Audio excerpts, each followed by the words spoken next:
گونگی مارنے والے نے کیا کہہ دیا کہ مولانا فضل الرحمان پر آرٹیکل 6 لگاؤ ہو، یہ منہ اور مسور کی دال، چپیتی ہو چپیتی کا شوروا کیوں لگاؤ؟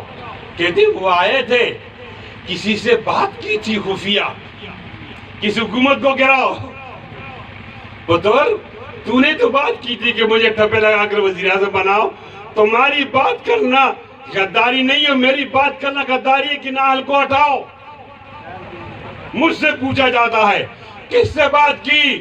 بچو یہ وہی ہے نا تو نے جو کہا تھا کہ امپائر انگلی اٹھائے گا، وہ کون امپائر تھا؟ لگاؤ نا غداری کا مقدمہ، بالکل لگاؤ۔ ہاں اس کی یہ مولانا فضل الرحمان کا یہ گناہ ہے کہ وہ جس علاقے سے تعلق رکھتا ہے وہاں لوگوں کے ہاتھوں میں کلاشنکوف ہوتی ہے، اس نے بچوں کے ہاتھ سے کلاشنکوف لی، قلم کتاب تھمائی، وہاں لوگ پاکستان کو گالیاں دیتے ہیں، آئین پاکستان کو گالی دیتے ہیں۔ مولانا فضل الرحمان نے لوگوں کو آئین کا پابند بنایا، پاکستان سے محبت کا درس دیا۔ ہاں مولانا فضل الرحمان پر غداری کا مقدمہ بناؤ، اس لیے کہ مولانا فضل الرحمان نے مشکل وقت میں اس پہ حملے ہوئے اور اس نے آئین پاکستان کی بات نہیں چھوڑی، اور جب دہشت گردی کے خلاف جنگ ہو گئی تو وہاں طالبان آئے مقابلے میں۔ طالبان کون تھے؟ علماء دیوبند سے ان کا تعلق تھا، وہ میری مسجد کے لوگ تھے، میرے مدرسے کے لوگ تھے، میرے ہم جماعت لوگ تھے۔ ان کا اصرار تھا کہ آپ جمہوریت کو چھوڑو، بندوق اٹھاؤ۔ پھر وہی مولانا فضل الرحمان تھا جس نے بندوق اٹھانے کو جائز نہیں سمجھا، پشاور میں 30,000 علماء جمع کر دیے اور اعلان کر دیا کہ ہم بندوق نہیں اٹھائیں گے، ضرور اس پہ مقدمہ بناؤ غداری کا، ضرور بناؤ۔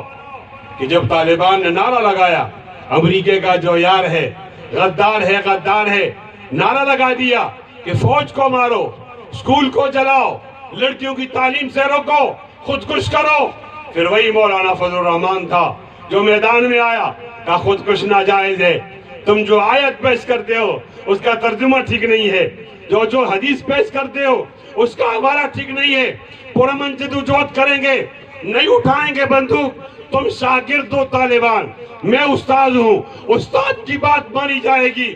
ہاں جس کی وجہ سے تم نے دہشت گردی کی جنگ جیتی ہے، جس کی وجہ سے تم نے پاکستان کو مضبوط بنایا، جس کی وجہ سے تمہاری پوری دنیا میں نام ہوا، جس کی وجہ سے لوگ آئین پاکستان کا پابند ہو گئے، جس کی وجہ سے لوگ پاکستان کا احترام کرنے لگے، جس کی وجہ سے لوگ پاکستان کے اداروں کا احترام کرنے لگے، آؤ اس پہ مقدمہ بناؤ۔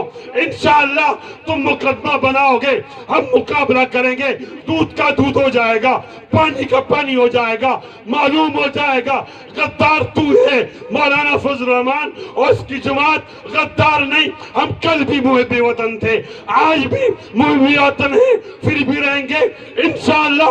ختم نبوت کی بات کرنا کوئی غداری نہیں، اللہ کی بات کرنا کوئی غداری نہیں، مسجد کی بات کرنا کوئی غداری نہیں، مدرسے کی بات کرنا کوئی غداری نہیں، پگڑی کی بات کرنا کوئی غداری نہیں، داڑھی کی بات کرنا کوئی غداری نہیں، پردے کی بات کرنا کوئی غداری نہیں۔ اگر یہ غداری ہے تو آپ مقدمہ بناؤ، ہم ڈٹ کر مقابلہ کریں گے۔ ہمارے ہاتھ چوریوں کے لیے نہیں بنے، یہ ہاتھ ہتھکڑیوں کے لیے بنے ہیں۔ جمعیت علماء کے کارکن انشاءاللہ ختم نبوت کے نام پر اپنا ایمان بھی بچائیں گے اور پاکستان بھی بچائیں گے انشاءاللہ۔